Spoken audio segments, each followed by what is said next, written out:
I'm Susan Murphy. The topic is how to ace the interview. This is what you need to know. To ace the interview, there are three things you must do. You must distinguish yourself from the competition. You have to structure content that allows the client to completely get that it's about them. And you have to come across as authentic and involved. How do you do that? Firstly, you must develop a pure focus on the client. Forget what you think is important. Forget that you know more about the project than the client will ever know. Start from scratch with an open mind and an open heart and focus on what the client thinks is important. Study the client's words, their RFPs, RFQs, their press, public relations. Act as a detective. Pinpoint the viewpoint. And of course, best of all, if you can sit down with them, you can talk to them. And then take what you find out and develop that content that directly reflects the client's values. Tie your experience to that information. What most people do is they start with what's important to them and what their experience is and what they've done in the past and just throw it out there hoping it'll be meaningful to the client. Start with the client. And then begin as often as possible with the word you. You said, you emphasized, you mentioned. For example, your RFP made it clear that safety is of the utmost importance in the design and build of your new school. With that in mind, we will put additional barriers around the property to protect the children coming and going while work is being done. Open your interview with strength. We'll talk about how to handle yourself physically in a moment to project strength, to project credibility, to project integrity. But let's start with the verbal stuff.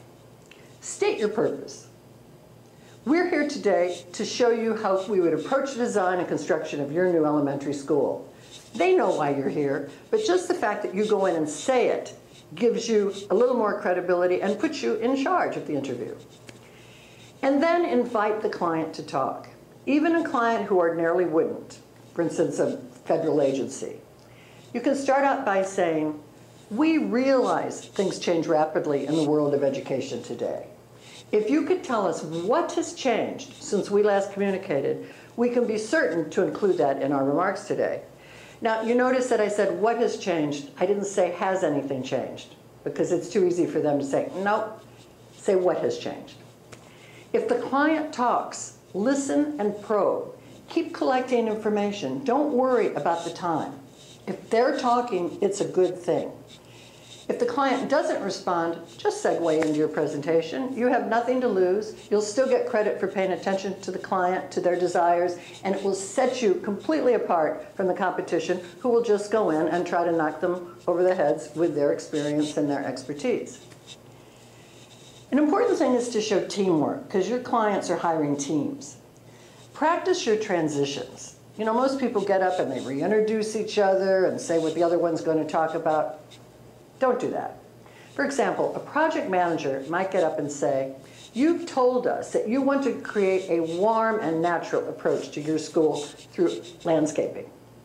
As soon as the word landscaping escapes the PM's mouth, the landscape architect should be moving to the front of the room or standing up or taking the stage of sitting at a table, look at the audience and say, let's take a look at how we would create a warm and natural space. The PM walks off or shuts up, whichever, depending on if it's sitting or standing. But it becomes seamless. And that way you don't have to say, we're a great team. You're showing them that you're a great team. You show them how you work together. One of the most important things is to develop top-notch physical skills. I've seen a lot of interviews start with a world-renowned architect standing there saying, I'm really excited about this opportunity. You've got to show people that you care. You speak only eye to eye. Lock eyes with someone in the audience and give them a thought. Speak louder than necessary to be heard. It helps you sound more intelligent and more interesting. Use gestures above the waist, away from the body. Balance your stance. Stand with your feet hip or shoulder distance apart and put all the energy above your waist. and give your words out to the audience. Those words are gifts. You have earned them through your education, through your experience. And when you give someone a gift, you don't look anywhere except in their eyes. So when you're giving the gift of your knowledge, lock eyes with that audience. Give them that information. When you use your visuals, whether they're boards, whether it's PowerPoint, look at your visual in silence. The audience will look as well. You can indicate where you want them to look. Collect your thought, and then turn to the client and speak eye to eye. Give the gift of the information that is backed up by that visual eye to eye to a client. This will help calm you down. It will help you think on your feet. It creates a one-on-one situation, which is not nearly as nerve-wracking as one to group, and it gives you constant audience feedback. It gives you much more power than just talking to space or talking to a room. Take charge. Be prepared to change direction if the client gives you information that you didn't know before, or you need to add, or if circumstances change. Don't forge ahead with outdated or redundant information. Clients will be insulted. But if you say, let me step back here and put something in, they appreciate that because it shows that you're trying to hit their values. End your meeting by recapping and tie back your plans to their priorities. Once again, you told us, therefore we will. And then ask, what else can we tell you? If they tell you more, keep talking. Don't worry about the time. And if not, when you're finished, you can just say, what's the next step? Where do we go from here? This is like a first tennis lesson.